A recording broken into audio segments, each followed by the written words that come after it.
Yang pertama, kita dah tengok dari segi evolution, perubahan daripada switching telefoni kaedah yang lama kepada kaedah yang baru dinamakan sebagai NGN.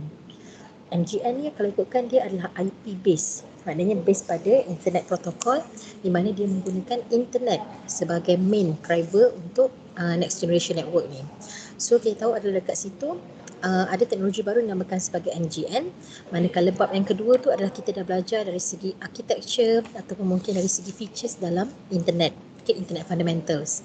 So untuk bab yang ketiga ni, kita nak tahu dari segi standard piawaian untuk NGN dan transition to NGN, maksudnya adalah pergerakan atau perubahan untuk kita tahu daripada yang mungkin sebelum ni ke arah sekarang NGN. So kita tengok apakah perubahan yang berlaku untuk kita capai, untuk pastikan kita dapatlah kiranya merasai teknologi ni, iaitu kita katakan sebagai next generation network. Okey. So apa yang kita nak belajar dekat dalam kuliah hari ni adalah yang senarai ni. Kalau ikutkan saya plan untuk tengok semua sekali pada hari ni. Okay, so main driver to next generation network, fixed broadband internet access, mobile broadband internet access, standardization synergy, IETF, 3GPP, IEEE dan juga IETF, ETSI. Dan yang keenam ada understand and explain all IP network concept for NGN. Okay.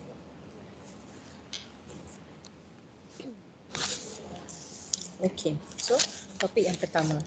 Okay, so macam biasalah untuk topik yang ini, kalau katalah contohnya ada tak dengar ke, tiba-tiba suara saya hilang ke, atau mungkin ada yang nak bagi pendapat ke atau nak tanya ke, boleh interrupt sepanjang waktu pengajaran ni. Kalau katalah in case awak ada nak bertanya ke apa sebagainya, bolehlah interrupt pada waktu ni juga, ataupun mungkin ada pendapat nak diberikan. So waktu ni kiranya saya open lah, kiranya tak adalah kata saya bercakap sendirian. So boleh interrupt waktu sepanjang kuliah ni lah. So kalau kata contohnya tak ada apa-apa, saya akan pergi pada next slide dan seterusnya dan seterusnya. Okay. Okay, so topik yang pertama kita kata adalah main drivers to next generation network. Okay. So dekat sini ayat dia banyak lah. Sini antaranya kata the choice of the internet as a single packet switching technology for the ICT has raised the need for standardized integration of different architecture, concept, approach and service found in both types of telecommunication. So kita tahu dekat sini tadi macam saya beritahu awak adalah next generation network atau NGN adalah IP base ataupun dia menggunakan IP which is menggunakan internet. Okay, so bila kata internet, apa yang kita nak kena buat adalah kita perlu dia perlu adanya raise the need, okay, raise the need for standardized integration of different architecture. Maksudnya adalah dia perlukan satu piawaian untuk memastikan kesepaduan, maksudnya dari segi konsep, arkitektur dan sebagainya, untuk pastikan next generation network ni boleh dilaksanakan dengan baik. Okey. Dan kalau kata poin yang kedua tu, dia kata adalah yang warna merah, NGN is a packet-based network able to provide telecommunication service to users and able to make use of multiple broadband, QoS and able quality of service transport technologies. Okay. So kita kata dekat sini adalah NGN adalah satu kita kata packet-based network, okay, yang menggunakan network di mana dia menyediakan banyak servis kepada user, okay, dengan menggunakan multiple broadband, okay, lebar jalur ataupun jalur lebar. Okay. So apa yang dikata kat sini adalah kita nak kata NGN ni adalah unlimited access. Maksudnya adalah access tu kita kata capaian dia tu tidak terhingga. Maksudnya banyaklah, bila katakan bila kata multiple broadband tu kita kata lebar jalur, so banyaklah kiranya ruang yang disediakan di dalam NGN ni untuk diberikan kepada user. Dalam masa yang sama dia akan service provide for their own choice.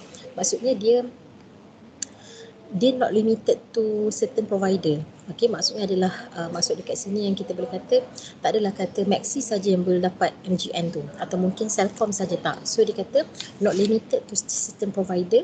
Siapa-siapa saja boleh tahu ataupun boleh guna pakai teknologi ini as long as dia ada internet dan dia punya capaian tu berkesan lah untuk penggunaan internet untuk melaksanakan NGN tu, macam tu. Okey.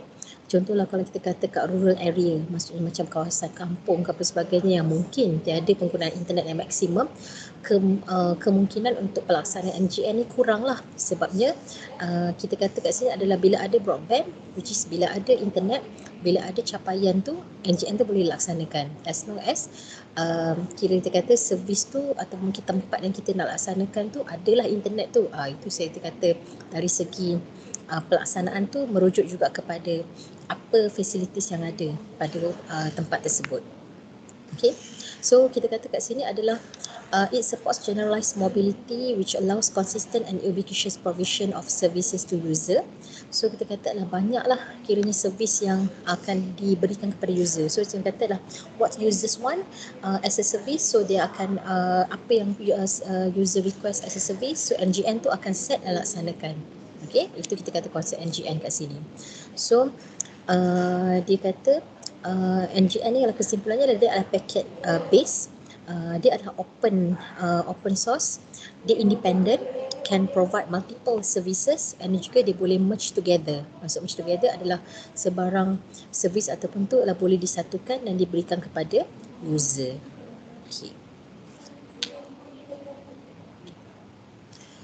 Okay, so ini antara yang saya dah sebut tadi lah. Okay, using of multiple broadband, QoS enable, service related function independent, okay, unlimited access, selecting service provider for and service of their choice. Okay, ini antara yang saya dah sebut tadi. Mana kata kita tengah menceritakan tentang karakteristik ataupun ciri-ciri NGN, Next Generation Network. Okay. Okey, satu lagi yang kita boleh kata adalah development of mobile network. Okey, kita katalah mobile network maksudnya rangkaian telekomunikasi ataupun mobile. Okey, mobile ni kita katakan apa? Mobile ni adalah kalau kita maksud dalam bahasa Melayu, mobile ni kita katakan sebagai benda yang boleh bergerak. Okey, mobile boleh bergerak dan bawa ke mana-mana. Okey, so sebelum ni kalau ikutkan teknologi yang ada adalah kita menggunakan telefon rumah, di mana telefon rumah tu ada fixed line. So mungkin kalau kata rumah tu 2 tingkat, mungkin boleh buat satu kat atas, satu dekat bawah. Dia tak boleh buat keluar rumah. Okey, so mungkin dalam tahun 1990-an ke apa sebagainya lebih kurang dah mulalah wujud mobile phone, di mana phone yang boleh dibawa keluar, maknanya tanpa wire. Okey, so kita kata kat sini adalah development of mobile network ni. Okey, kemajuan mobile network ni sebenarnya dia boleh drive kepada NGN. Okey, apa maksud dia adalah kita nak katakan perkembangan mobile network ataupun perkembangan telefon ataupun mungkin rangkaian mobile ni membuatkan dia adalah merupakan satu faktor yang utama dalam memajukan NGN. Okey, dalam memajukan NGN maksudnya adalah NGN ni boleh jadi lebih berkembang pesat atau mungkin lagi dia punya teknologi tu lagi cepat berubah ataupun lagi pesat membangun, di mana sekiranya lah kita ada development of mobile networks. Okey, satu lagi adalah increase of the number of mobile user. Okey, selain daripada perkembangan rangkaian mobile dan juga peningkatan dari segi user, pengguna yang menggunakan mobile tu, so itu adalah juga merupakan faktor yang membawa kepada kemajuan NGN ni. Maksud saya kata anak pandang ke sini adalah kita kata NGN ni makin berkembang maju lah, bila mana faktor dia adalah development of mobile networks dan juga increase of the number of mobile user. Okay, sebab dia kata so one may say that nowadays almost every human on the earth has a mobile device, at least one. Okay, so tu ayat dia kita faham kat sini. Setiap orang manusia kat dalam dunia ni at least akan ada satu mobile device. Okay, so pun nak tengok pun sekarang ni budak-budak pun ada handphone. Apalagi sekarang ni bila kita PDPR, pembelajaran di rumah. So handphone device tu seolah-olah macam menjadi satu, tak ada kata wajib, at least menjadi satu keperluan untuk mereka mengguna pakai. Jadi bila kata lah terlalu ramai lah, kiranya ramai sangat sekarang ni, sebab dia boleh buat ayat almost every human on the earth has a mobile device. So kemajuan ni kita nampak boleh membawa kepada faktor yang boleh membawa kepada NGN ni berkembang lebih pesat. Okay, dan development of the internet is the only survive packet switching and exponential increase of the internet users, so one may expect that every human on earth has or will have an access to the global internet. Okay, so sebenarnya main driver untuk NGN ni yang macam yang saya senaraikan, yang saya highlight dekat sini, itu adalah antara faktor yang membawa kepada perkembangan NGN, ataupun satu lagi adalah kita kata tentang internet. Okay, so perkembangan internet ni juga adalah satu main driver, okay, atau kita kata adalah pemacu utama untuk perkembangan NGN di sini. Okay, so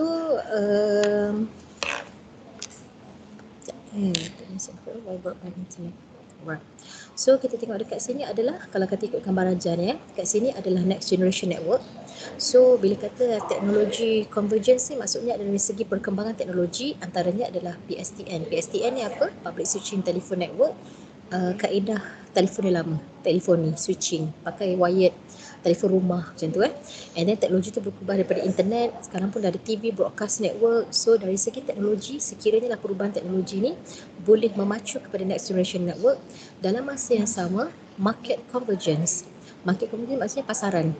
Okay, telekom operator, banyaklah telco yang wujud selain Maxis, Mobile, macam-macam lah sekarang ni dah wujud dekat area sekeliling kita. Dia ada juga internet service provider yang menyediakan internet. So kemajuan market atau mungkin perkembangan pesat dari segi pasaran dan juga perkembangan teknologi ni, so bolehlah menjadi satu faktor utama dalam memastikan NGN ni berkembang maju. Okay, boleh setakat ni boleh faham gambar rajah ni?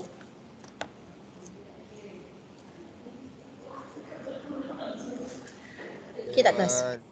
Jangan ngantuk. Okay, bagi saya ni tak ada saya Okay, so sekali sebenarnya bercerita lah. So saya rasa bercerita-cerita, at least saya tanya respon daripada awak. Okay, alright. Okay, so ini drivers and motivation for NGN development. So dia tunjuklah kat sini apa antara faktor yang mungkin boleh memacu dari segi kemajuan atau perkembangan NGN tu. Alright. Okay, so ini adalah antara kategori yang boleh diverging to NGN. Maknanya apakah kategori yang boleh membantu untuk kita divert, maknanya daripada PSTN, daripada kaedah yang lama ni kepada NGN. Satu adalah fixed broadband internet access, satu lagi mobile broadband internet access. Okay, so saya rasa di kalangan awak pun rasa masing-masing ramai dah pernah dengar apa itu broadband, apa itu internet dan sebagainya. Okay, so kalau ikutkan broadband ni kita kata adalah bandwidth tu lebar jalur.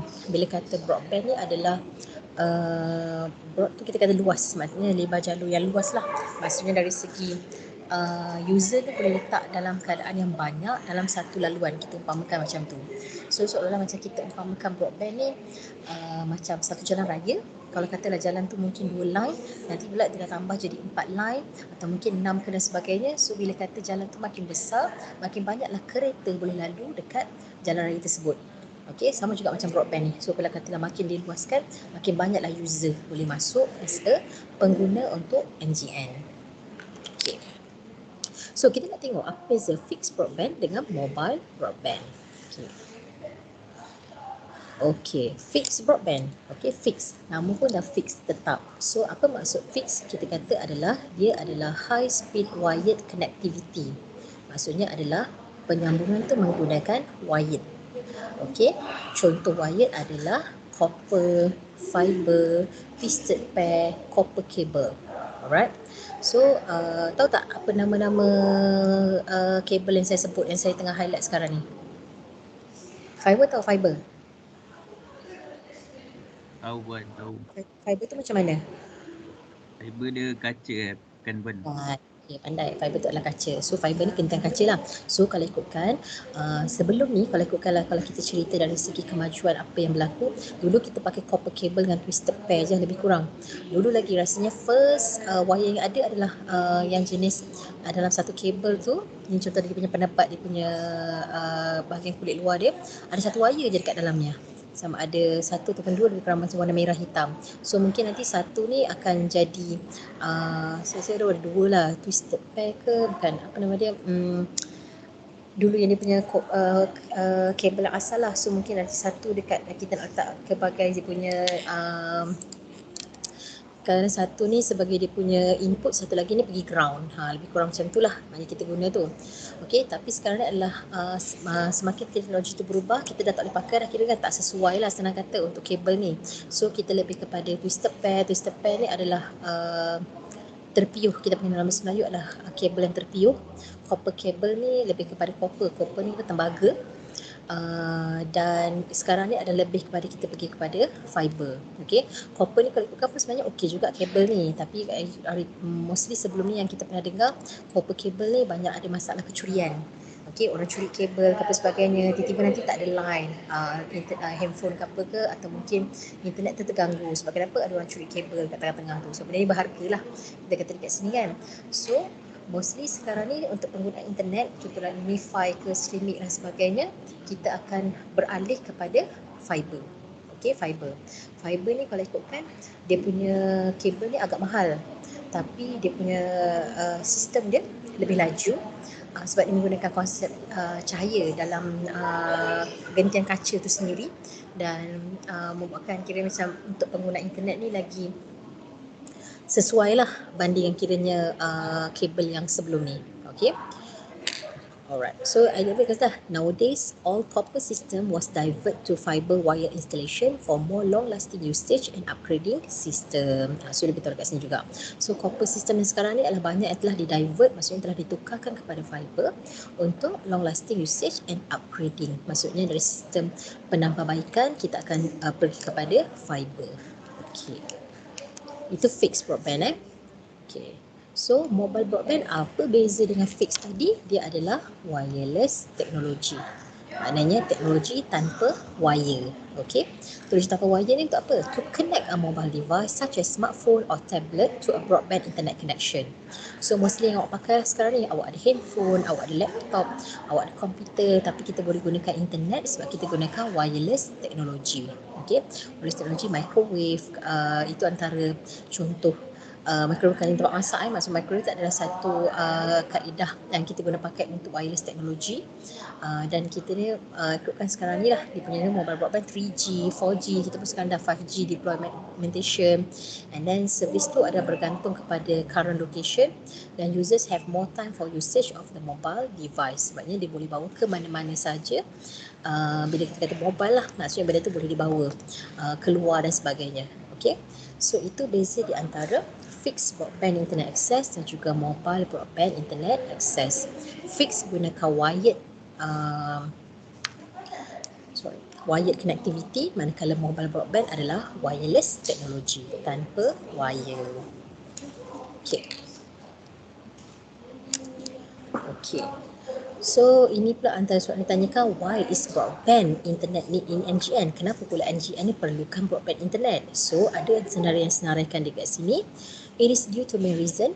Internet itself as an adopted networking platform for services worldwide. Maksud kat sini internet itu sendiri adalah satu benda yang sesuai dilaksanakan dalam broadband. Broadband tu with higher bit rates supported all existing services. Maksudnya broadband tu bermampu untuk support semua servis termasuk video streaming, video conference, nak gunakan telefon, hantar voice dan sebagainya.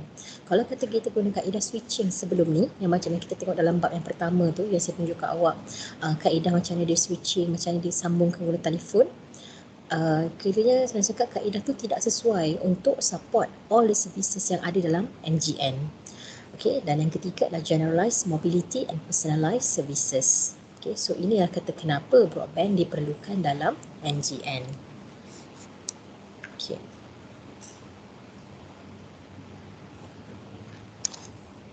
Okay.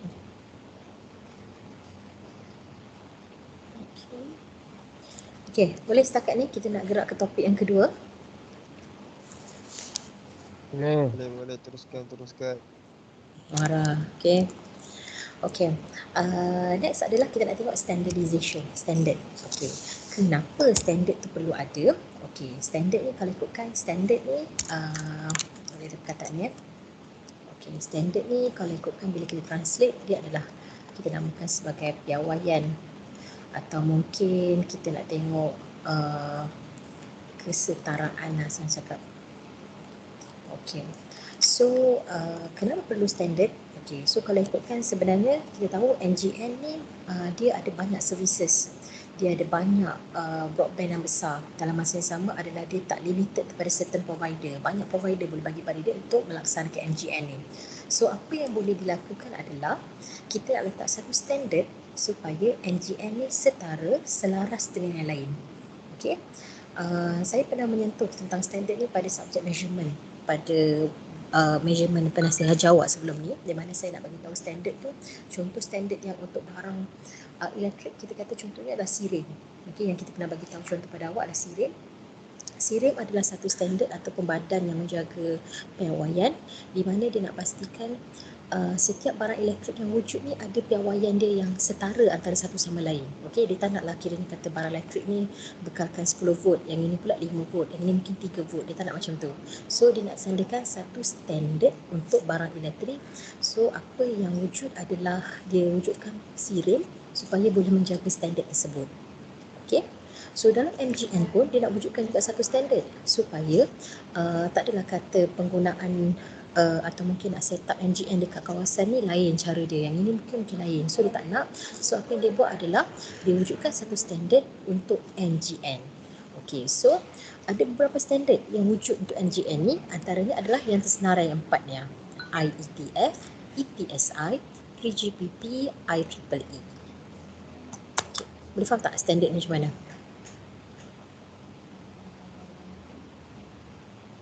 Boleh. So dia kata dia nak lestarikan, dia nak supaya benda tu capai setara, sama, dia wujudkanlah satu standard. So kita kata standard ni lah disediakan oleh badan-badan tertentu lah, bukan kita yang create. So dalam yang topik ini kita katalah IETF role ni, maksudnya dia nak tahu peranan IETF ni macam mana dalam MGN, ETSI punya role macam mana pula, 3GPP dan juga IEEE. Okey, antara bapak ni ada tak yang mana awak pernah dengar IETF, ETSI ni? Ada tak pernah dengar mana-mana ke first time dengar ni? First time. IEEE pun tak pernah dengar. Yang keempat ni, IEEE ni pun tak pernah. Tak. A tu mungkin pernah dengar awak. A pernah dengar. Dia pernah dengar IETF kan? Okay, saya ingatkan awak pernah dengar IEEE ni. IEEE ni mostly budak elektrik, budak engineering mesti pernah dengar. Tapi tak apalah, mungkin awak pernah dengar yang pertama ni kan. Okay. So kita nak tengok IETF. Okay. So ditunjuk kat sini lah IETF ke apa sebagainya. So some of them are regional organisation. Okay, several other standardization organisation had important roles for MGN either directly or indirectly. So dia ada peranan masing-masing dalam MGN ni. Standard ni yang kita katakan ada 4 tadi tu, sama ada direct secara langsung ataupun tidak langsung. Okay, so contohnya lah ETSI tu. ETSI adalah European Telecommunication Standardization Institute. Dia adalah Europe, bagi dia bayang Europe lah. Manakala kalau CJK tu China, Japan, Korea adalah bahagian Asia. Okay, standard dekat bahagian Asia. Okay, antara lain lah yang seperti yang senaraikan tu lah. Tapi untuk dalam topik ni kita ambil yang 4 contoh standardization yang dalam slide yang sebelum ni tadi tu. Okay, so kalau awak nampak dekat sini ada figure iaitu menunjukkan activities toward ni figure 3.2 tertinggal ni. Figure 3.2 ni yang mana? Yang ini. Okay, tinggal bahagian ni. Right. Activities to MGN standardization between different standard bodies. Okay, apa maksud dekat sini adalah ini kalau ikutkan dia adalah merupakan gambar raja. Okay, standardization synergy. Okay, so kalau ikutkan gambar rajah ni adalah merupakan gambar rajah standardization synergy. Okay, gambar rajah ni cerita pasal apa? Kalau ikutkan dia adalah cerita pasal history ataupun sejarah pergerakan yang terjadi di antara setiap standardization tu, setiap standard tu. So ikutkan setiap standard tu akan bantu sama lain, dia akan communicate with each other untuk dapatkan atau mungkin untuk produce apa antara yang kerja standard masing-masing. Okey, contoh kita kata adalah contoh ETSI ni. Okey, ETSI ni yang kat bahagian kedua ni, release 1, release 2, release 3 ni maksudnya adalah pada start tahun 2003 dia dah berfungsi sampai lagi mungkin 2008 ongoing, maknanya sampai sekarang. Okey, kalau 3GPP tu pula dia start dalam 2004. Rel 6, Rel 7 ni maksudnya lah kita kata release lah, tapi lebih kepada maksudnya apa yang standard yang dia telah laksanakan pada tahun 2004, mungkin Siri ke atau mungkin kita kata kata bukan season lah, maksudnya apa yang dia buat tu dalam standard tu 3GPP dah buat pada tahun 2004 namanya rel 6, 2005 rel 7 macam tu. Okey. Dan kata lain adalah dekat sini gambar raja ni menunjukkan dari segi history ataupun mungkin sejarah setiap standard tu terlaksana, atau mungkin dari setiap standard tu ialah communicate with each other untuk melaksanakan apa yang diorang nak laksanakan atau diorang nak hasilkan dalam badan masing-masing. Okey, so ini gambar raja ni adalah pasal standardization sinergi. Okey. So kita nak tengok standard yang pertama iaitu IETF. Okey. So kita kata IETF lah Internet Engineering Task Force is the body that defines standard internet operating protocol such as TCP/IP, supervised by IAB. Dan prior to NGN standardization, the IETF has standardized SIP for signaling purpose SS7 ataupun signaling system number 7. Okay. So role kita katakan role peranan IETF ni dalam NGN ni adalah, contoh kita boleh senaraikan kat dia buat Internet Operating Protocols. Okay, itu dilaksanakan. Mana IETF ni lah jaga Internet Operating Protocols. Dan dalam masa yang sama ada standardized SIP untuk SS7. SS7 ni yang mana? SS7 ni pada bab yang pertama kita dah tengok SS7 di mana kita dah laksanakan pada bab yang pertama tu kita dah tengok macam mana kaedah PSTN menghantar data dengan menggunakan layer yang mana, okey, bahagian yang mana. So SS7 ni boleh rujuk pada chapter 1 pada bab yang pertama. Kita dah tengok dah di mana SS7 ni adalah satu kaedah signaling, maknanya kaedah macam mana cara kaedah menghantar isyarat pada kaedah waktu PSTN sebelum ni. Okey. So dia buat standardized untuk pergerakan ke NGN, dia ambil daripada tu dia standardkan SIP.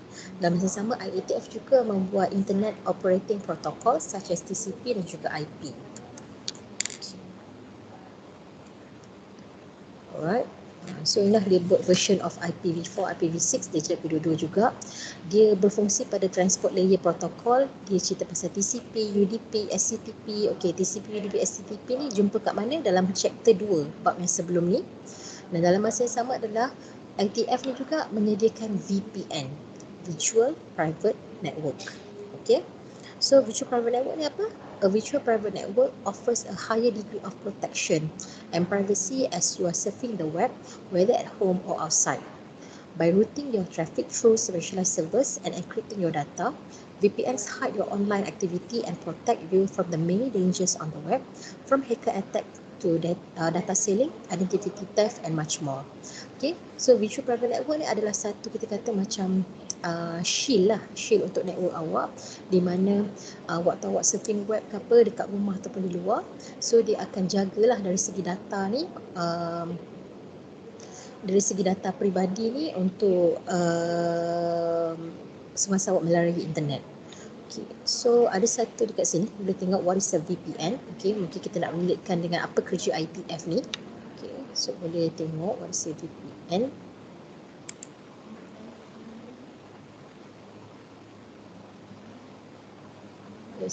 Dengar tak kelas ke saya tak input sound ni?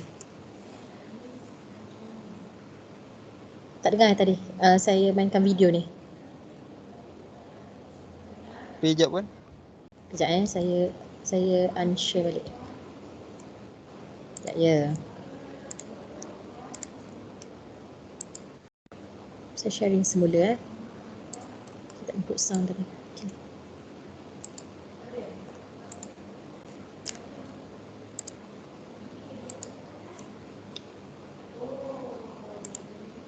You probably heard of a VPN before. Dengar tak?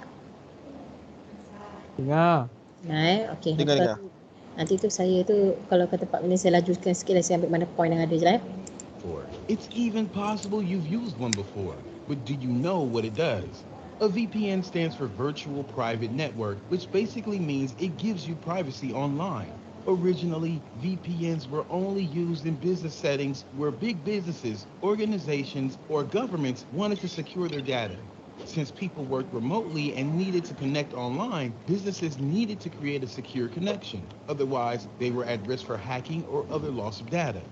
Nowadays, VPNs are used by everyone, specifically because it ensures your location stays private, your data is encrypted, and that you can surf the web anonymously. But how does it work? Let's back up for a second to understand how the internet works. When you visit a site like Facebook or Twitter, you type in the domain name. That domain is basically a nickname for the website's IP address. An IP address is just like your home address, only it consists of numbers and not street names. Since it's much easier to remember names than a string of numbers, we give websites domain names and a server translates them. Your computer has an IP address too, and so does every device browsing the internet. When you type in the website's domain name on your browser, whether you're using Chrome, Firefox, or even Internet Explorer, you send your data into the internet until it reaches a server. That server then translates the data and sends you back the website you requested. The problem is, when you send that data to the server, you're sending them your IP address and a lot of other information too.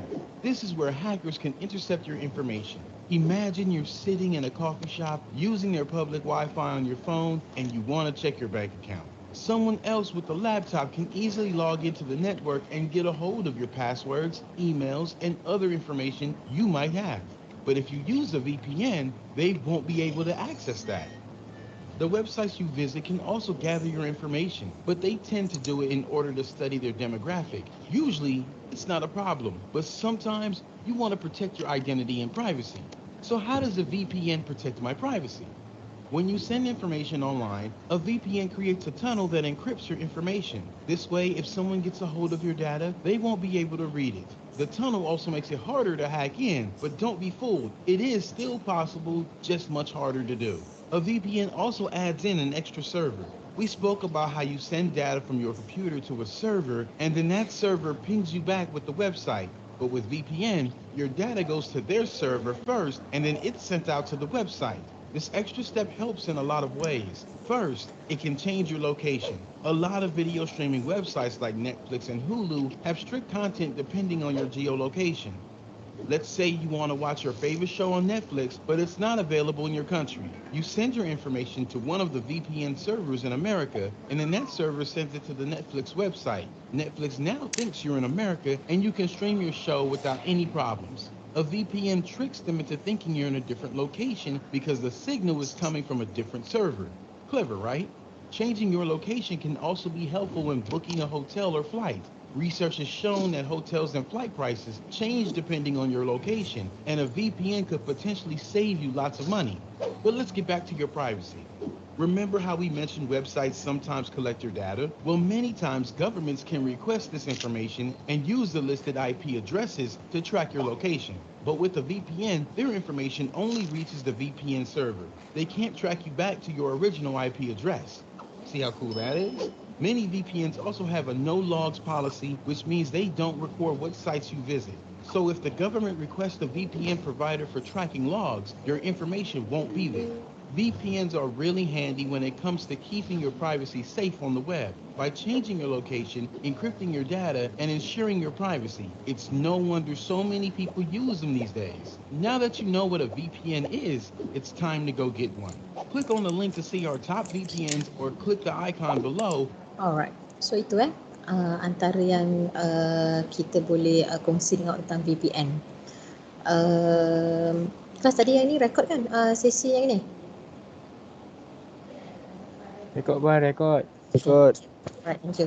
Okay, so dari video tadi ni kita rekodkan dia lebih pada highlight kepada security lah, di mana dari segi keselamatan. Sebab bila kata awak menggunakan internet, kita kata NGN ni related to internet. So bila kata awak menggunakan internet, mostly adalah awak akan keluarkan segala data peribadi awak. Okay, maksudnya data peribadi tu dari segi mungkin kadang-kadang kita punya nama, kita punya nama tu kita lah, tapi dari segi mungkin data peribadi macam tu IC atau nombor kad pengenalan, nombor telefon apa sebagainya, kadang-kadang benda tu boleh diakses, boleh diterima.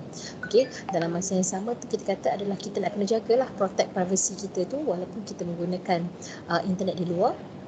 Itu yang saya katalah, saya tidak menggalakkan anda menggunakan free wifi di luar.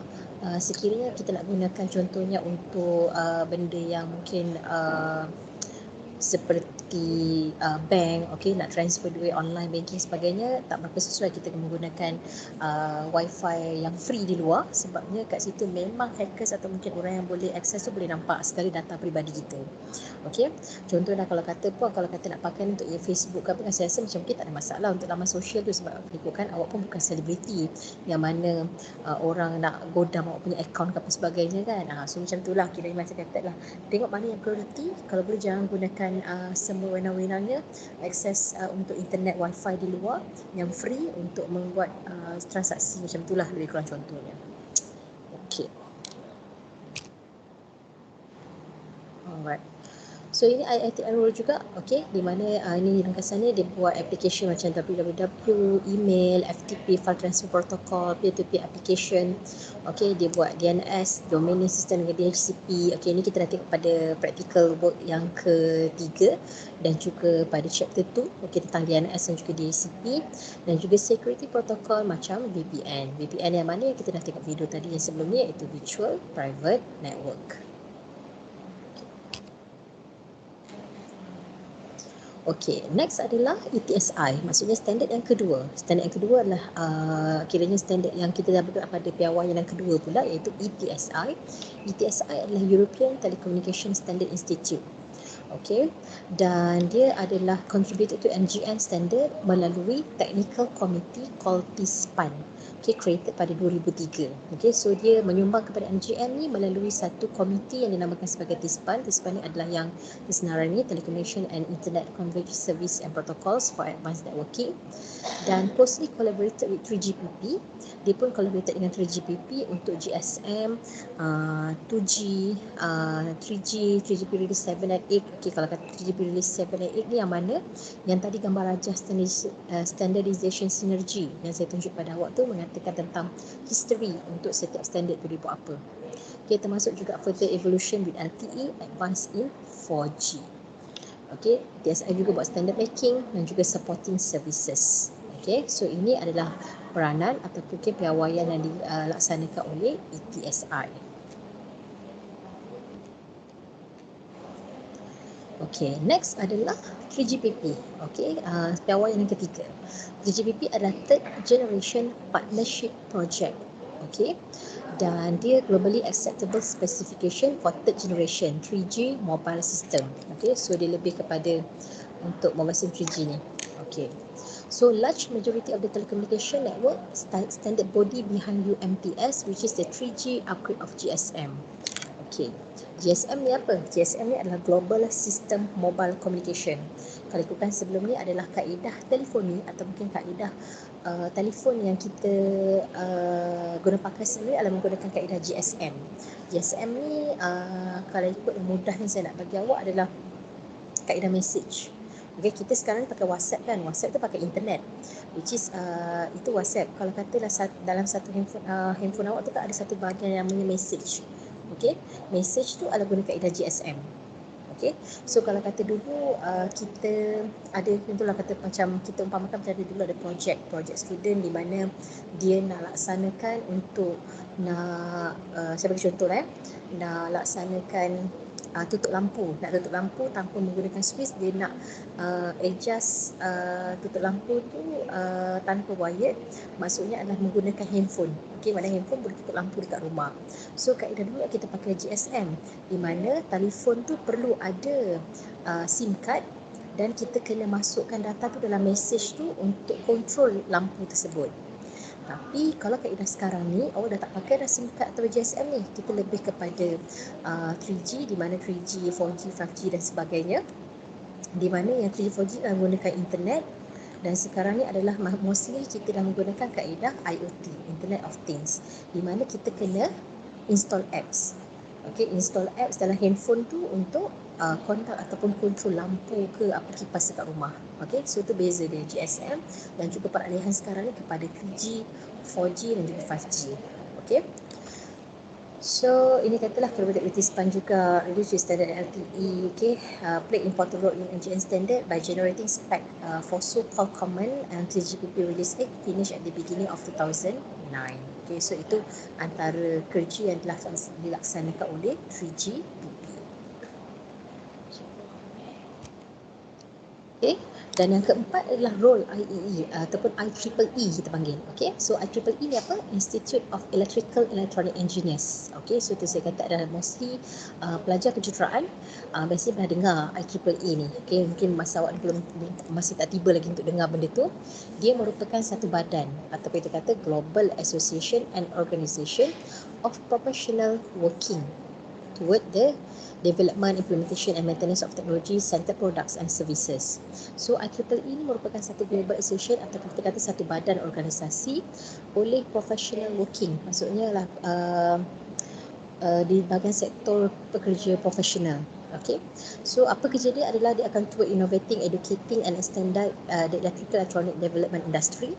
So dia punya peranan dia adalah indirectly, secara tidak langsung. Okay. So access network dia lah seperti jagelan kabling Ethernet. Okay, IEEE 802.3 ni standard group dia, maksudnya pada kerja yang bidang manalah kita ikutkan dalam IEEE tu. Wireless network including Wi-Fi, WLAN, WMAX, Wireless Metropolitan Area Network, WMAN. Okay, so ini antara peranan yang dilaksanakan oleh IEEE. Okay, setakat ni kelas.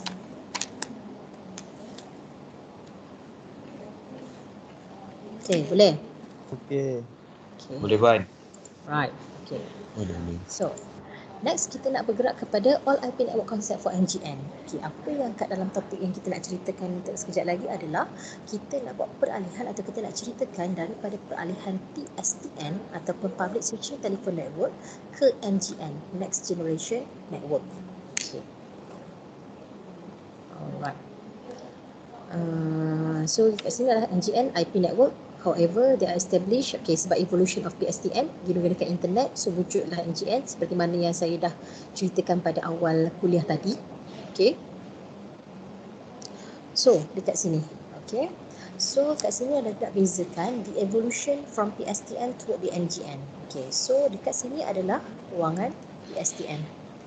Sini adalah NGN. Okay. PSTN ni makna kita kata tak adalah kata berada absolute atau mungkin dah lupus ke apa, tapi dia kata adalah mungkin kaedah yang sebelum ni. Kaedah yang sebelum ni digunakan kaedah method TDM. Okey, di mana interface adalah SDH, circuit switching, SS7 signaling. Okey. TDM ni mana? TDM ni kita dah tengok dalam chapter 1. Okay, saya banyak kira sekarang lah saya macam nak awak lah kita boleh recap balik apa yang kita dah belajar sebelum ni. Okay, TDM ni kita dah tengok pada chapter 1 pada bab yang pertama. Dalam communication fundamental pun saya rasa awak dah tengok juga TDM ni. Betul tak? Multiplexing, TDM, FDM. Dah tengok belum communication fundamental? DEP 3013, Puan Suhana punya subjek. TDM, jumpa tak? Ada tak kelas TDM? Bab 2 tu, modulation teknik tu. Saya tahu tu. Takkan dah belajar dah kan? Ada. Ada kan TDM tu. Okay. So, kalau ikutkan sekejap. Okay, sekejap.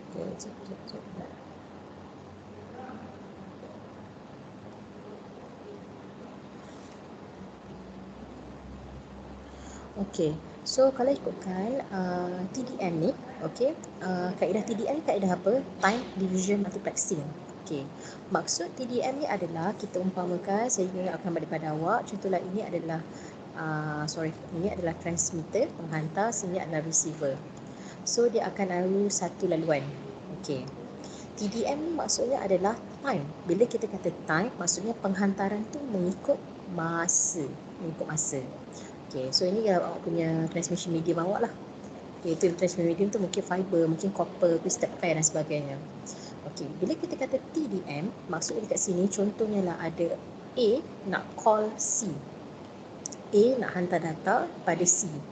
Okay, maksud dekat sini adalah pada saat, contohnya sekarang ni pukul 10.30, contohnya pada pukul 10.30 pagi, A akan hantar data pada C, sekiranya laluan tu kosong. Okay. Contohnya lah pada masa itu adalah B. B nak hantar pada C juga. Tapi dia tak boleh pada 10.30 pagi.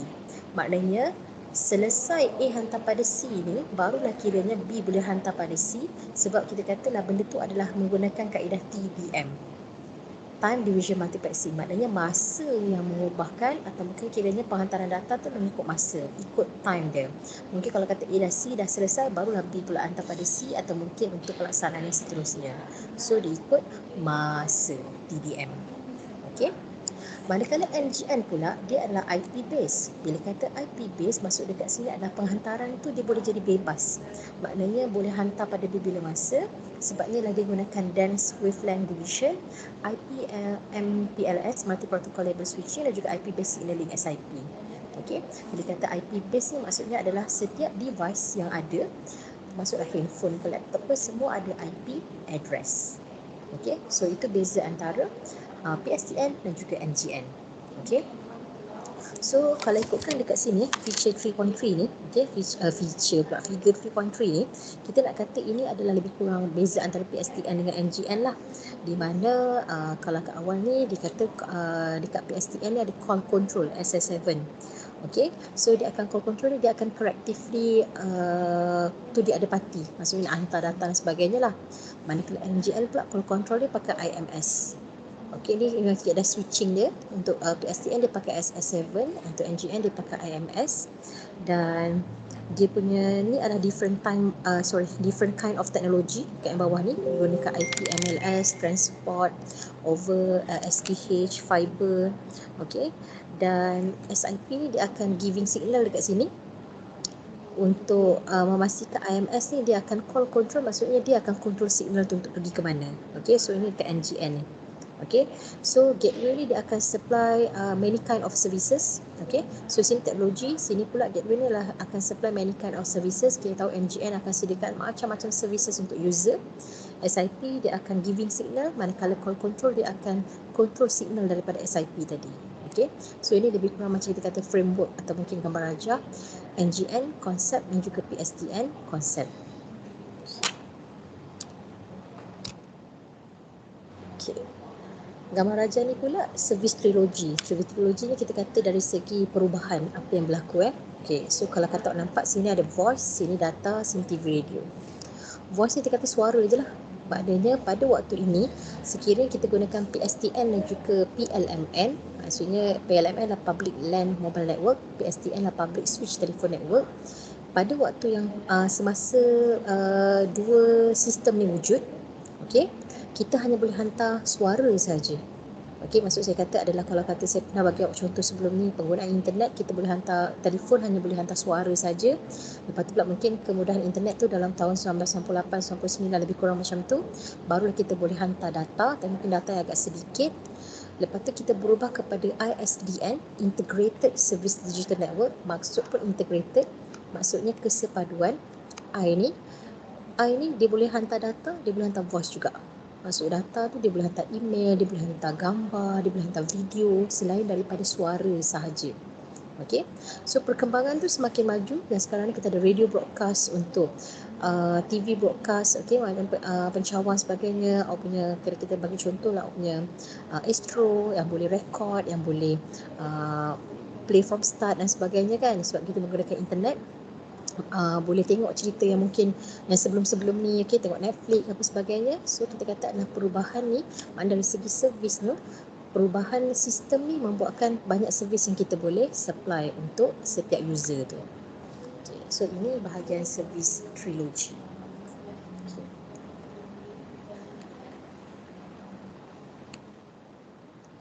Okay.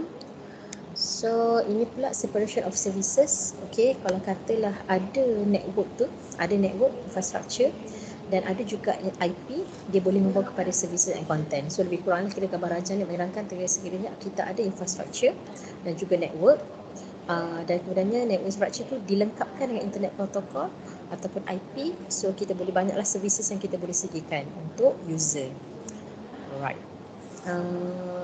So kita kata kat sini NGN is not a type of system, dia adalah bukan satu framework. Framework ni kita kata macam satu kerangka. Dalam satu kerangka tu ada banyak sistem di dalamnya.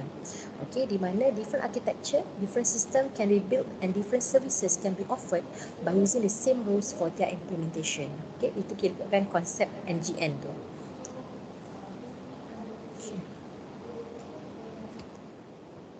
Right, okay, so ini dia nak tunjukkan beza antara PSTN dengan NGN. Masih lagi konsep ni, di mana kita kata adalah NGN adalah IP protocol refer to IP principle.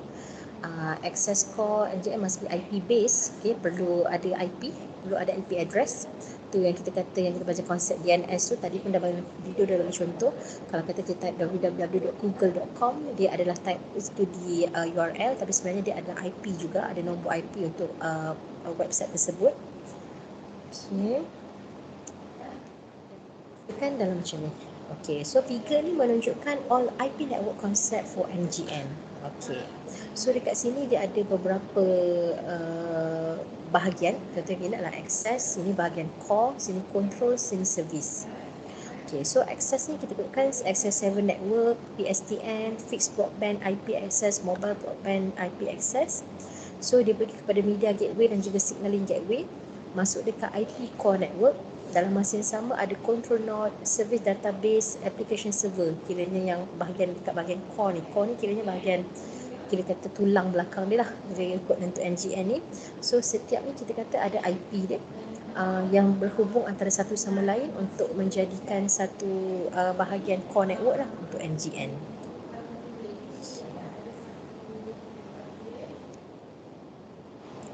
Alright, topik ni pula kita migration. Maknanya migration kita kata perpindahan, penghijrahan daripada PSTN ke NGN.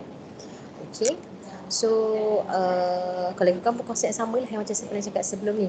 PSTN ni kalau ikutkan dia dah ada ISDN, maksudnya Integrated Service Digital Network. Dia dah boleh bekalkan data dan juga voice. NGN juga boleh bekalkan macam tu. Sebelumnya kalau ikutkan hanya voice sahaja. Lepas tu mungkin boleh masuk kat data dengan voice. Okay, lepas tu boleh masuk TV broadcast tu kan, sama macam yang gambar rajah saya bagi tahu tadi yang service trilogy. Okay, so bila mana ni adalah kita kata NGN ni kita nak sepadukan dia, maksudnya lagi banyak lah servis yang boleh sediakan oleh NGN. So dia boleh migrate, maknanya perpindahan daripada PSTN ke NGN. Okay, so migration from PSTN ISDN to NGN is also referred to evolution PSTN ISDN evolution to NGN. Maknanya evolusi, perubahan atau penghijrahan dari PSTN ke NGN. Okay, so ni migration different PSTN, maksudnya daripada ISDN ke NGN tu kita consider ada 4 jenis perkara: transport network, signaling network, management dan juga services. Okay, transport network maksudnya adalah apa kaedah penghutan yang dia nak guna pakai untuk hantar data. Mungkin dari PSTN tak banyak yang ada, tapi mungkin tak sebanyak NGN sediakan. Signaling ni dari segi signal yang ada, management dari segi pengurusan untuk PSTN dan juga NGN. Services juga adalah untuk NGN lebih banyak berbanding dengan PSTN. Okay, so kita nak kata adalah tak adalah kata PSTN tak ada benda ni, atau mungkin PSTN tak wujud signal network. PSTN juga ada transport network, signaling, management dan juga services. Tetapi kita kata NGN ni lebih atau mungkin lebih cekap ataupun lebih banyak berbanding PSTN punya konsep. Okay, dekat sini lah kita nak bezakan. Okay.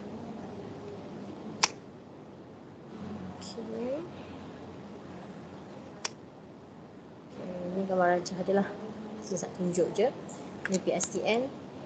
Dia ada local exchange, dia ada transit exchange, dia ada PBX, UAM. Okay, PBX, UAM ni boleh rujuk kat bawah ni. Manakala berubah pada NGN digunakan IP. Ada access gateway. Okay, so PSTN, ISDN tu adalah yang dekat sini. PSTN. Voice over EIP, VoIP yang kita dah tengok dalam praktikal 4 tu dekat sini. Signaling ni yang dekat bahagian lah. Kita ikutkan signaling, sini pun ada signaling, sini pun ada signaling juga. Dua-dua ada signaling, tapi ikutkan sini dah mula menggunakan voice over internet protocol, VoIP. Okay, boleh kelas setakat ni?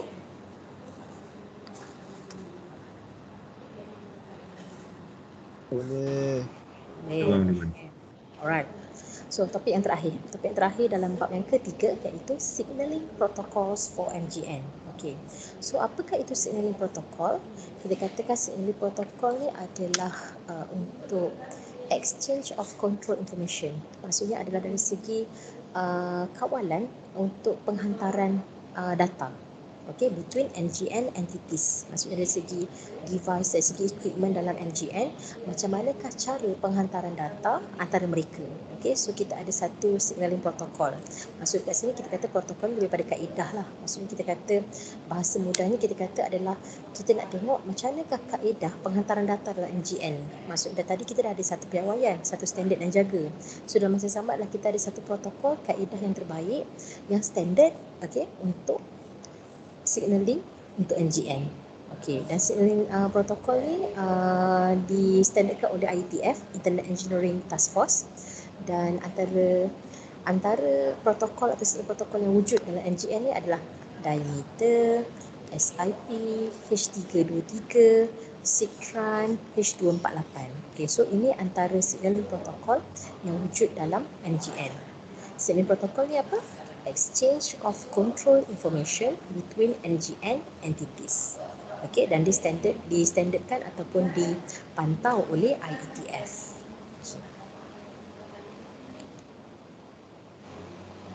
Alright. Okey, so sebelum kita tengok signaling protokol ni, ada satu perkara kita tengok adalah dari segi session initiation protocol, SIP. Okey. SIP ni kalau ikutkan dia adalah main role dekat NGN to establish, maintain and terminate multimedia session. Okay, so ni kerja SIP. Okay, so kerja SIP. So ni kerja SIP. Establish, maintain and terminate multimedia session. Dia adalah replacement for SS7 signaling in PSTN.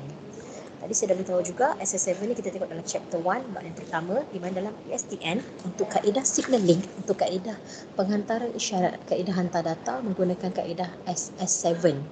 Tapi dalam NGN kita gunakan kaedah SIP, okey, di mana untuk establish, maintain and terminate multimedia session. Dan standard kat sini adalah untuk creation of two-party session, VoIP, multi-party session conference or multicast session IPTV. Okay, so in general ni lah apa yang SIP lakukan. So dalam SIP dia ada 6 message. Maksud dekat sini adalah untuk menghantar data dalam NGN, dia akan menggunakan 6 message ni. Maksudnya adalah untuk hantar data ni dia perlu lalu perkara-perkara ini: invite, ACK, buy, options, cancel, register. Apakah maksud setiap kotak yang warna hijau dalam slide ni? Okay, betul kat sini. Alright. So, tadi kita kata adalah dia ada invite, ACK, buy, cancel, register, option. Okay, apa maksud dia adalah, kita baca yang pertama, invite. This message is used by the caller to initialize a session. Maksud dekat sini adalah, kita kata message ni senang kata macam butang yang dipakai lah. Okay, untuk caller initialize a session, maksudnya dia nak start hantar data. Maksudnya transmitter dia nak hantar data. So, apa yang dia buat adalah dia akan pakai message invite. Maksudnya dia akan tekan butang invite lah, kita umpamanya. Macam dia kata tekan butang invite, dia akan gunakan message invite for initialize a session, to start a session, baru nak mulakan. Bila dah start message tu, bila kita butang invite tu dah aktif, next adalah button ACK. Button ACK ni untuk apa? Acknowledge the answer of the call which is initiated with the invite message by the call party. Nak acknowledge answer of the call. Okey, maksudnya adalah baru nak tahu invite message tadi, nak tengok balik dan nak tahu siapa sebenarnya yang transmitter tadi tu. Itu ACK. Okey. Next lepas ACK, butang buy. Buy pula, this message used to terminate and establish session. Maksudnya adalah untuk establish, maksudnya kalau kata ada sesi yang sebelum ni yang ada atau mungkin dah pernah dipakai oleh transmitter, dia nak terminate dulu. Dia nak kiranya nak hapuskan yang lama sebab nak buat yang baru. Cancel. Cancel already started initialization process. Okay.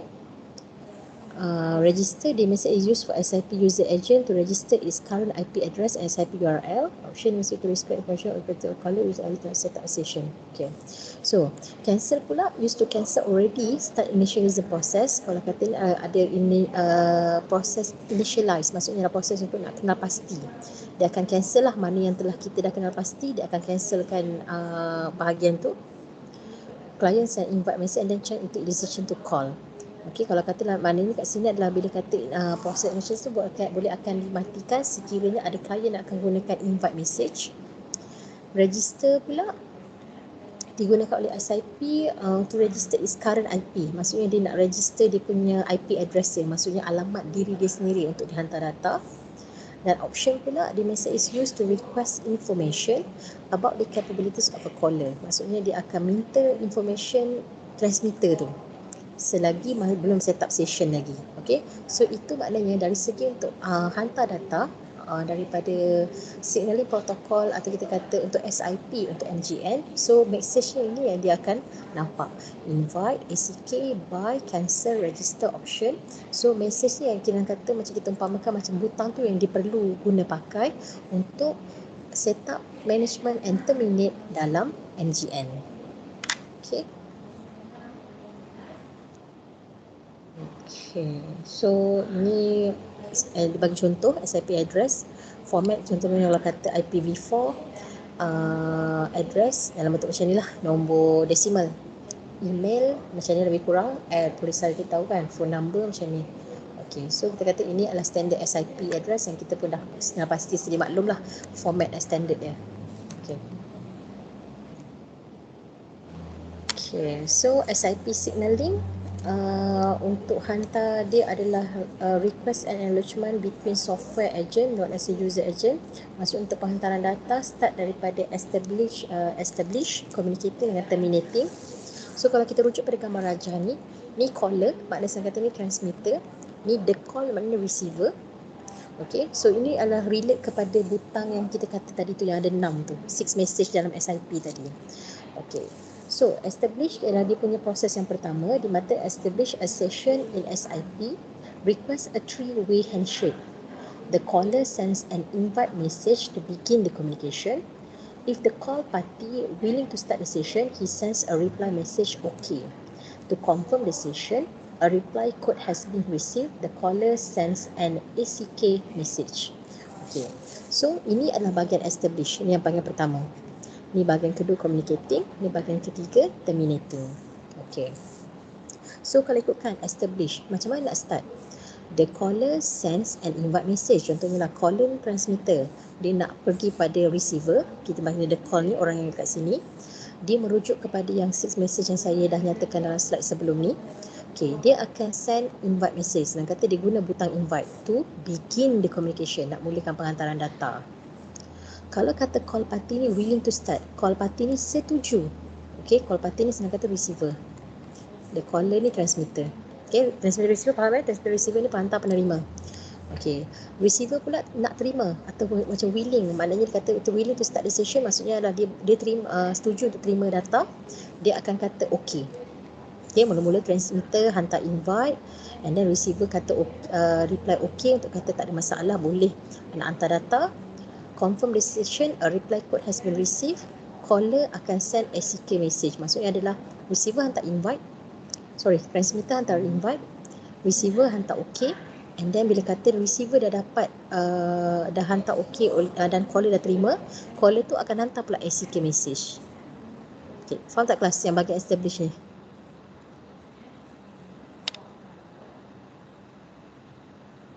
Faham tak kelas? Boleh. Faham. Okay. So kiranya kita kata establish ni maksudnya baru nak wujudkan penghantaran data. Next, bila establish ni dah settle, dah 3 butang ni kita dah pakai. Communicating. After the session has been established, the caller and the call party can communicate by using 2 temporary reports. So communicating ni maksudnya adalah conversation. Maknanya bolehlah melakukan penghantaran data, boleh hantar voice, boleh hantar sebagainya. Maknanya kat sini conversation ni dia bolehlah hantar data di antara transmitter dengan receiver. Communicating maknanya proses tu tengah berjalan, tengah berlangsung. Last sekali terminating. Terminating maknanya the session can be terminate by message sent by either party. Maksudnya terminating ni kita nak matikan lah, terminate, kita nak matikan call. So hantarlah by message. Okay, so ini proses kena kata dalam telefon ni, dalam kaedah telefon sebelum ni pun kita gunakan lebih kurang macam ni lah. Signal untuk hantar data, start orang ni nak hantar data, and then dia request, and then yang bahagian terima ni setuju ke tak, and then barulah kiranya kaedah switching tu disambungkan wire pula antara transmitter receiver. Tapi bila NGN ni digunakan message invite, okay, ACK, buy dan sebagainya. Okay, so itu beza dia mungkin. Kalau kata telefoni pun masih lagi pakai kaedah macam ni, tapi mungkin butang yang diguna pakai atau mungkin message yang digunakan tu tak sama. Tapi prosesnya lebih kurang macam ni, di mana untuk SIP dalam NGN digunakan butang-butang ni. Invite, OK, ACK dan juga byte. Okay. Alright, so ini antara signaling protocol. Kalau tadi tu kita tengok hanya signaling protocol, tadi tu yang gambar rajah yang sebelumnya, SIG message, yang gambar rajah yang kita tengok ada ACK tu adalah kaedah SIP signaling untuk NGN protocol. So ini dia menyebut antara signaling protocol lain dalam NGN. Antaranya adalah H323, is a service for multimedia communication. Diwujudkan oleh ITU pada tahun 1996. Commonly used in VoIP, internet telephony and IP-based video conference. Yang kedua, contohnya adalah SIGTRAN. SIGTRAN itu adalah derived from signaling transport. Okay, signaling transport dia ambil nama SIG, dia ambil nama TRAN, jadilah SIGTRAN. Okay, dia adalah protocol extension of the SS7 protocol. Same application and call management SS7 gunakan SCTP instead of TCP and UDP. Define as SIGTRAN ni used to carry PSTN signaling over IP. Okey, ni antara signaling protokol yang kedua, yang lain dalam NGN selain yang tadi kita dah sebut sebelum ni, SIP H323. Next adalah H248 atau kita Megaco. Okey, Megaco adalah implementation of the media gateway control protocol architecture for providing telecommunication services. Okey. Dan media gateway control protocol used by the earliest specification by IETF, published pada Mac 2013. Yang keempat, dimeter. Okay, dimeter ada juga merupakan satu nama signaling protocol dalam NGN. Manage usage application of network access as well as IP mobility, dan provides authentication, authorized accounting services in 3G, IMS, 4G network for applications such as network access and data mobility. So itu dia antara kerja dia lah dalam dimeter ni. Okay, so ini ditunjukkan relationship hubung kaya di antara network dalam media gateway control architecture. Dalam PSTN dia pakai SS7. Okay, and then bila signaling gateway ni dikontrol oleh SIGTRAN. Okey, dekat dalam antara media gateway controller dan juga antara ni call agent ni digunakan H323. Okey, masih kat sini dipakai lagi SIGTRAN. Okey, ini antara signaling protokol yang ada lah. Kira wujud dia dekat mana. Okey, ni SS7, kat sini H248 pula antara media gateway. Okey, ini kalau dalam PSTN dipakai SS7. Okey, so ini gambar rajah IP network atau mungkin dari segi signaling protokol yang digunakan dalam PSTN dan juga dalam IP. Okay.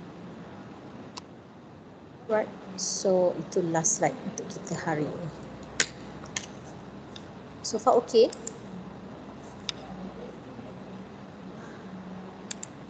Okay tak kelas? Okey bang, okey. Ada soalan tak nak tanya? Tak ada bang. Tak ada, so far jelas ya? Okay, so belum lagi okay. Mengikutkan kalau katalah subjek ni awak di samping saya bercerita, awak perlu membaca jugalah untuk tahu apakah kisah atau mungkin info kat dalam topik ni sendiri. Okey, so kalau ikutkan, alhamdulillah kita dah tengok 3 bab dekat dalam subjek ni. Okey, bab yang pertama kita nak cerita pasal evolution, switching kaedah yang dulu dalam penghantaran data, suara dan sebagainya. Dan dalam masa sama kita juga dah tengok kat dalam bab yang pertama tu adalah tentang TDM, multiplexing. Okey, kita dah tengok PCM, pulse code modulation. Okey, dalam bab yang pertama selain daripada evolution ataupun sejarah tadi tu. Dan juga kita dah tengok sedikit tentang NGN. Okay. Bab yang kedua pula, oleh kerana NGN ni adalah related to internet, so kita dah tengok pada bab yang kedua adalah internet fundamentals. Apakah asas dalam internet? Okey, maksudnya adalah untuk architecture, untuk sistem dalam internet, apa yang kita perlu ada untuk bangunkan NGN. So itu yang kita belajar dari segi architecture, internet protocol architecture. Dah tengok beza antara IP version 4 dan juga IP version 6. Okey, dah tengok apa itu DNS, DHCP, SCTP dan sebagainya. Okay, so hari ni pula, bab yang hari ni adalah menceritakan tentang NGN standard, apakah piawaian yang menjaga NGN, dan dalam masa yang sama adalah transition to NGN, migration ataupun perpindahan perpindahan daripada PSTN ke NGN. Dalam masa itu adalah kita nak pastikan adalah sewaktu migration perpindahan tu, standard tu sentiasa ada, sentiasa dijaga supaya user boleh terima atau guna pakai dengan baiklah apa teknologi atau mungkin servis yang kita sediakan. Okay, so begitulah rentetan atau mungkin apa yang kita dah pelajari. Saya recap balik dan kemudian saya relatekan between setiap bab tu. Okay, so saya ambil attendance sekejap untuk hari ni. Dan saya ingatkan untuk minggu depan hari Isnin, practical test pukul 2 petang waktu amali. Okay, so macam biasa awak ada 30. Isnin tu kan? Isnin boleh. Isnin waktu amali lah. Isnin waktu amali pukul 2 petang. Boleh. Topik berapa tadi Puan? Topik berapa? Topik adalah apa lab yang kita dah belajar sebelum ni, macam tu lah. Awak ada 4 lab dah buat, so salah satu tu lah macam tu. Pakai Cisco Packet Tracer lah. Bye-bye. Tu so 4 orang tak ada. Seorang yang sama yang tak ada ni, jadi saya tak nak sebut semualah. Yogeshwaran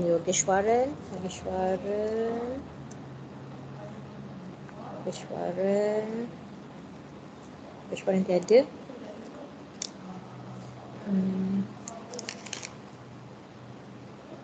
Farah Atirah tak ada, saya tak ada je. Muhammad Izwan Syafiq bin Abdul Razak.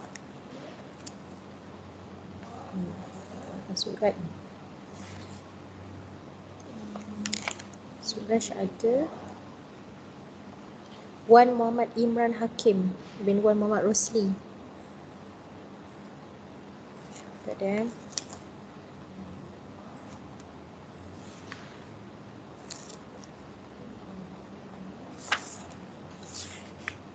So 28, saya 27. Jadi satu kau tak ada.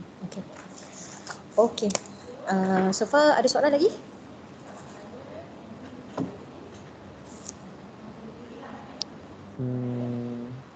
Tak ada kot. Tak ada Okey. Boleh buat. So alhamdulillah, insya-Allah boleh faham lah mana yang tu. Slide-nya ada CDOS tu Puan? Macam mana? Slide tadi ada dekat CDOS lah. Dah ada dekat CDOS lah. Dekat Baik. bahagian notes kat atas tu chapter 1 sampai chapter 3 semua dah ada dah. Okey, so insyaAllah kalau kata dengan apa yang saya beritahu dalam masa sama, mungkin tengok nota dan mungkin awak ada dapatkan pembacaan yang lain, insyaAllah boleh faham lah. Dalam bab Conclusion Network ni kita dah baca 3 bab. So kira kata kalau kata awak ada buat kajian atau mungkin pembacaan lain, insyaAllah lah awak boleh kuasai apa yang kita dah pelajari sebelum ni. Okey, so kalau tak ada masalah, tak ada soalan, kita berhenti setakat ni. Kita jumpa insyaAllah minggu depan hari Isnin pukul 2 petang untuk practical test. Okey, nota semua dah dekat CDOS dan saya masih open lagi dekat CDOS untuk penghantaran practical work 3 lab report dan juga practical work 4 untuk lab report. Okey, so saya rasa setakat tu dulu. Terima kasih. Assalamualaikum warahmatullahi wabarakatuh. Waalaikumsalam. Okey. Salam. Iwan. Jaga diri, take care. Okey, saya end meeting ya. Okey, sama juga. Bye-bye. Okey, Wan. Okey.